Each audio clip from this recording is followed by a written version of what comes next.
fraudes, cortar malandragens, deixar o Estado brasileiro ágil e capaz, fazer o dinheiro sobrar no bolso das pessoas, dos empresários para investir, para depois eu ver o que mais eu posso oferecer de assistência. Nós não podemos ser um Estado assistencial. Ainda mais para não brasileiros. Com todo respeito aos não brasileiros. Nós não podemos ser esse Estado. E ainda tem mais um elemento. Cara, meus avós, vou usar eles de exemplo, vieram para o Brasil sem falar português. Tirando o que era Portuga, que veio no Brasil sempre assim, veio descalço. Os que eram italianos veio para cá, foram trabalhar em São Paulo e se viraram. Não tinha assistência nenhuma naquela época. O cara tá chegando hoje num período em que o governo brasileiro já tá dando Bolsa Família pro imigrante. O Lula já fez uma polícia que o cara tem facilidade para retirar a Bolsa Família. Os caras conseguem no LOA, os caras chegam no CRAS, já tem facilidades que os imigrantes que vieram aqui 70, 80, 100 anos atrás não encontraram. Então, esta não é uma prioridade pro nosso governo. Infelizmente não tem como ser. A gente não tá nessa posição. Mas é isso. Espero ter te respondido. Obrigado.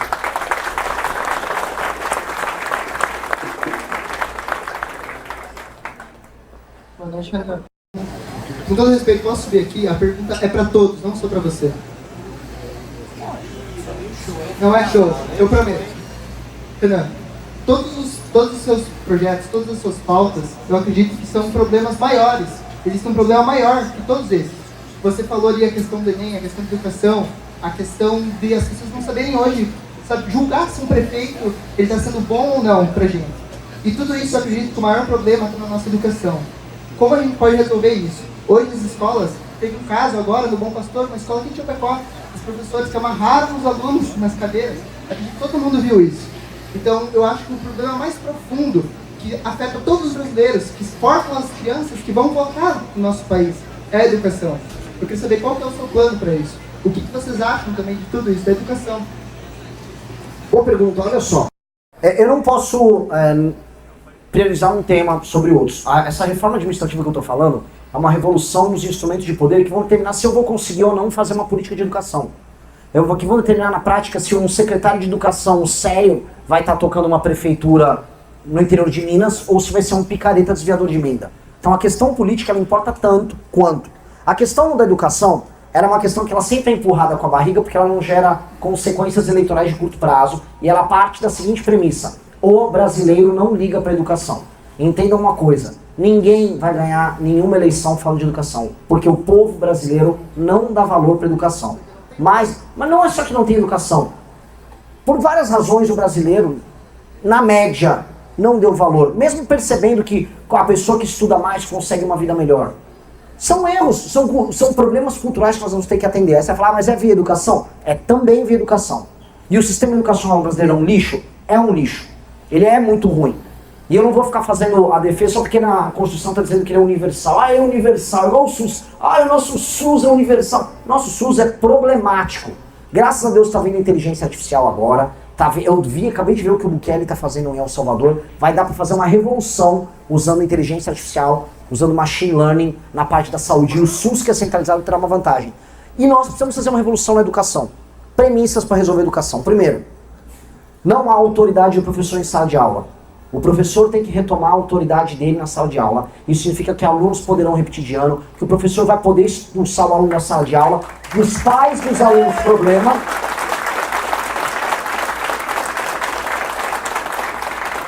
O pai do aluno problema vai, em última instância, perder benefício do governo se ele tiver, caso ele não ajude a resolver os problemas com o filho. Primeira coisa. Porque reparou que é a mesma coisa que eu falei pro prefeito. Você tem que dar uma saída boa, se ele bate a meta, e também uma punição se ele não participa das coisas. E os pais têm que participar disso. Nós temos que puxar, como eu disse, o brasileiro, as famílias brasileiras não dão valor para a educação. Temos que puxar isso para a educação. Como? Sistema de incentivos. Eu vi isso, inclusive, acontecer na mão, veja só, de um prefeito do Centrão. Foi em Santa Inês ou em Bacabal? O Rio vai me lembrar aqui. Foi em Bacabal? Em Bacabal. Eu vi isso em Bacabal. Um lugar que tem 19 mil alunos nas escolas públicas, e o prefeito falou o seguinte: os 2.000 melhores alunos, eu vou dar um prêmio de R$1.200. E conversei com pais, eles não, meu filho tá ralando, que ele quer fazer uma viagem com esse dinheiro. O que isso fez? O filho tem um estímulo para o pai, financeiro, baseado no desempenho dele. Não é o pé de meia do Lula que tá pagando por frequência. Só aparece lá, não faz nada e ganha uma grana, não. Os melhores ganham. Os melhores são reconhecidos por isso. Além disso, os melhores alunos têm que ser separados, e aí tem que ser dado a eles a oportunidade de estudarem nas melhores escolas particulares do seu estado. Porque aí a gente não precisa ter mais cota. Se eu achar um menino negro que mora num bairro humilde e que está tirando nota alta e ele passa nos provões que nós estamos fazendo, nós já vamos pegar ele e vamos colocar na escola particular. E nós vamos fazer ele concorrer em igualdade de condições com qualquer um, para você não precisar de ter cota. Porque aí o talento e o mérito estão sendo reconhecidos. Isso é uma política séria de se fazer, e não demonstração de virtude com a política de cotas. Outra coisa, nós temos que voltar com o método fônico, que é o método de aprendizado que os nossos pais, e boa parte da galera aqui aprendeu a ler e escrever. Isso foi retirado da maior parte dos colégios brasileiros. As crianças estão aprendendo métodos alternativos de alfabetização e não estão aprendendo a ler e escrever.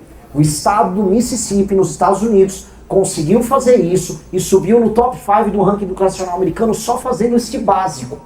É voltar com o básico. Um professor com autoridade, com o método certo, com currículo simplificado e com família sendo levada a estudar junto. Diretores das melhores escolas vão ser premiados, alunos das melhores escolas públicas vão ser premiados e diretores das escolas piores serão afastados. E outra coisa, criar escolas públicas de excelência ao modelo americano, com vestibulinho para essas pessoas oriundas das escolas públicas, das pessoas humildes, para ir para aquela super... Sabe aquela escola que o Troy do High School Music ia? Com a jaquetinha, bonitinha, pista de atletismo, super escola, escola de elite, escola do professor Xavier dos X-Men, e pública, para pegar esses melhores alunos, esses talentos, meninos humildes, com QI alto, e falar, vocês têm uma casa, vocês vão estudar aqui, vocês vão morar aqui, eu vou formar uma elite. Isso é fazer a pessoa que está saindo da base subir para o topo. E são essas escolas de excelência que nós precisamos ter. Com esse desenho todo, e com o ensino médio, o ensino técnico profissionalizante no ensino médio, a gente redesenha o modelo educacional brasileiro. E nem precisa investir muito mais. O dinheiro já existe. É porque o dinheiro é muito mal aplicado. Então, é isso que a gente pretende fazer.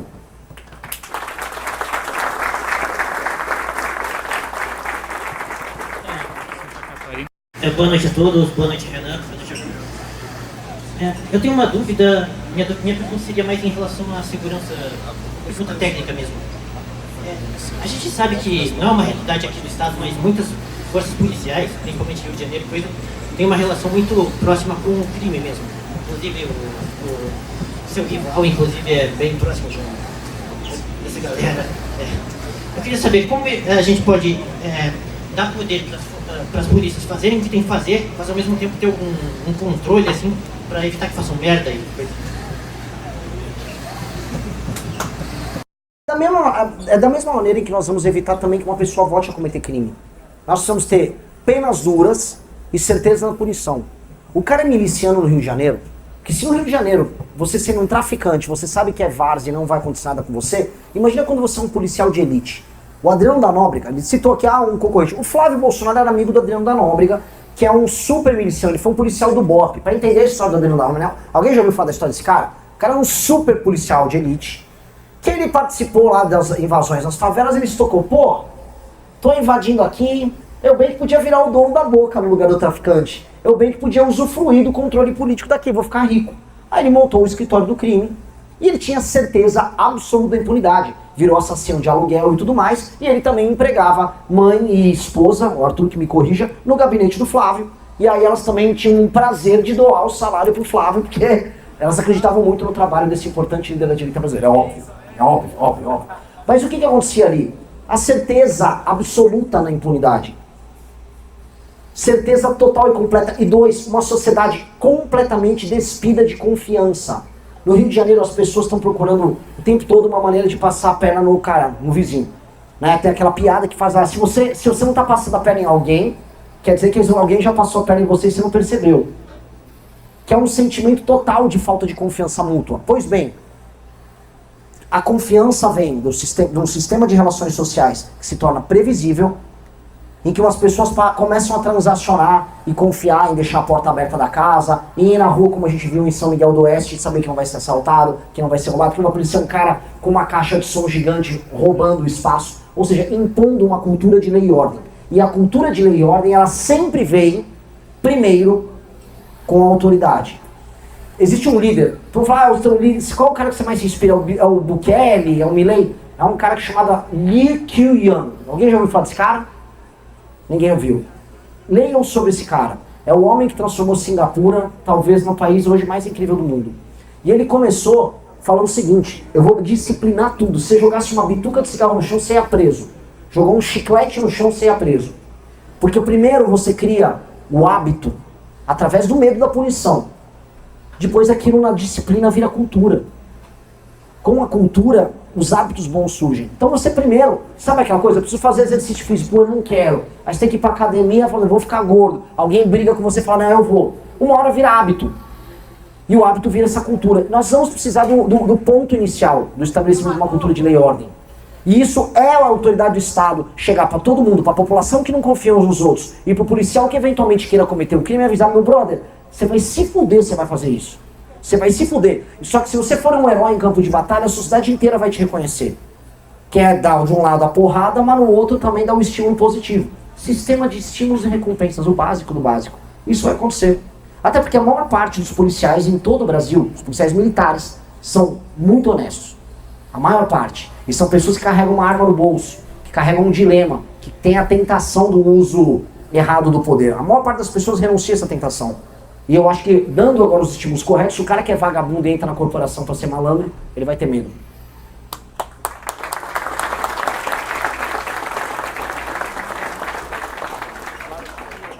Boa noite, Renan. Boa noite, galera do MBL. Queria agradecer aí pela vinda de vocês e parabenizar aqui todo mundo.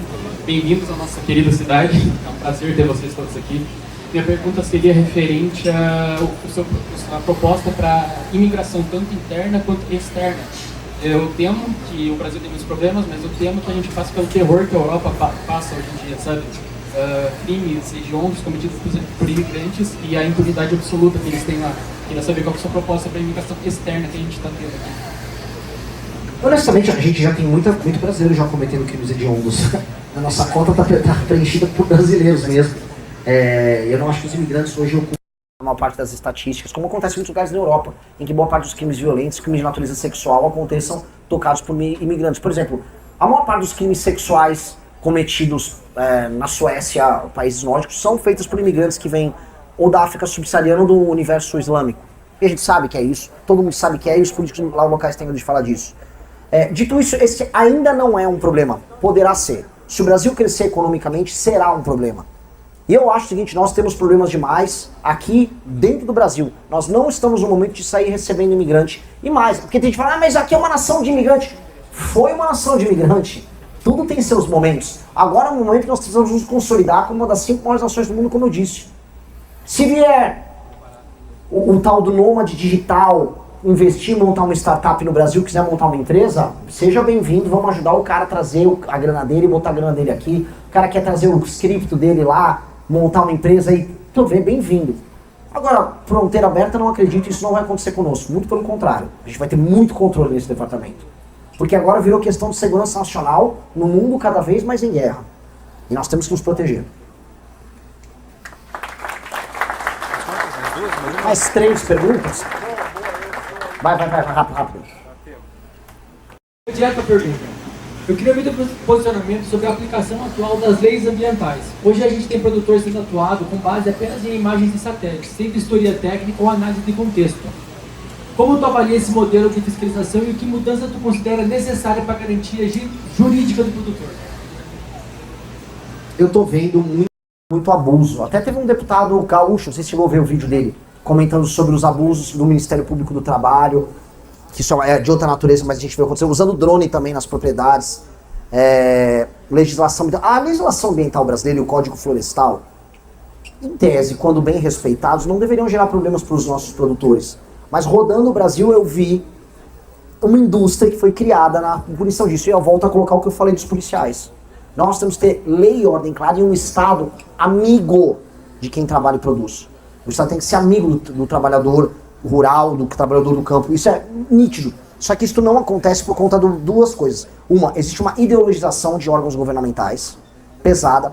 E o Ministério Público do Trabalho, que eu sei que não é o tema da sua pergunta, mas tem a ver, ele é altamente ideologizado. E eu ouso dizer que a maior parte das violações, inclusive a direito de propriedade que acontecem no Brasil, se dão através da ação do Ministério Público do Trabalho contra agricultores rurais. criam espantalhos com base em alguns agricultores e com base nisso saem fazendo os maiores terrores possíveis. Então esse para mim é um tema que ele é central, porque o agro pra gente é central no nosso projeto de desenvolvimento.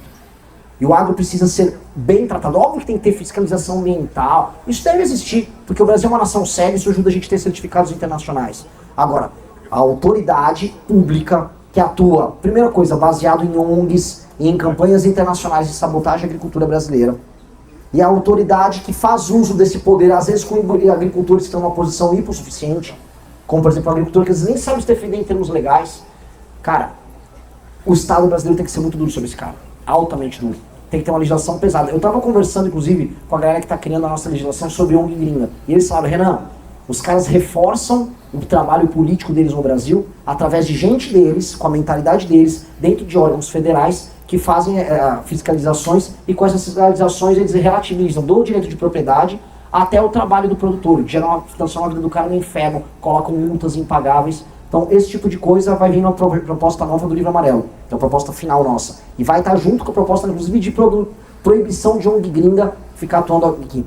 Aqui, você está falando, vamos dizer, na matéria do agricultor. Agora tem outros temas que essas ONGs interferem, por exemplo, exploração de recursos naturais na região norte e nordeste, exploração de petróleo, que é um tema correlato, que isso é utilizado, que infelizmente nós vamos ter que ser muito duros. E quando eu falo duro é tratar quase igual nós trataremos os traficantes. Quem coloca dinheiro aqui na sabotagem da atividade produtiva brasileira será tratado quase igual um narcotraficante internacional.